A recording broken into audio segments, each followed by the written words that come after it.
मैं यहाँ पर जल मंत्री आतिशी जी से मिलने आया था और उनका स्वास्थ्य की जानकारी लेने के लिए मैं आया था।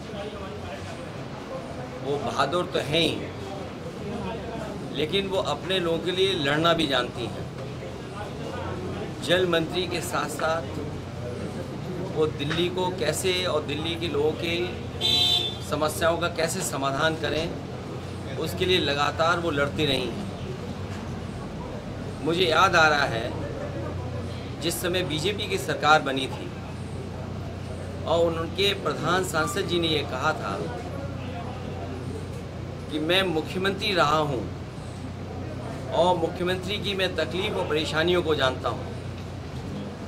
लेकिन जब से बीजेपी की सरकार बनी है दिल्ली में, मुख्यमंत्रियों की तकलीफ़ बढ़ी है, परेशानियाँ बढ़ी हैं।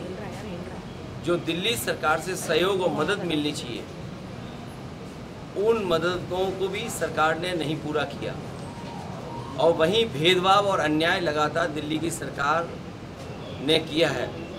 और दिल्ली की सरकार ने तो खासकर, अब दिल्ली की सरकार में कंफ्यूज ना हो, केंद्र सरकार ने सबसे ज़्यादा भेदभाव अगर किसी के साथ किया है तो वो दिल्ली सरकार के साथ और खासकर अरविंद केजरीवाल जी के साथ।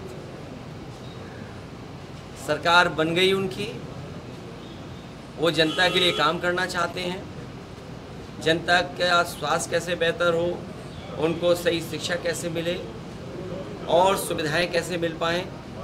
वहीं केंद्र सरकार लगातार रोड़ा अटका रही है, उनको तकलीफ परेशानी पहुंचा रही है। और जब उन्हें हर जगह से राहत मिलने का काम शुरू हो गया, जब वो बाहर आ जाते, ये केंद्र सरकार की जानकारी में होगा कि वो बाहर निकल आएंगे, वो निकल ना पाएँ, जनता के बीच में न पहुंच पाएँ, सरकार ठीक से न चला पाएँ।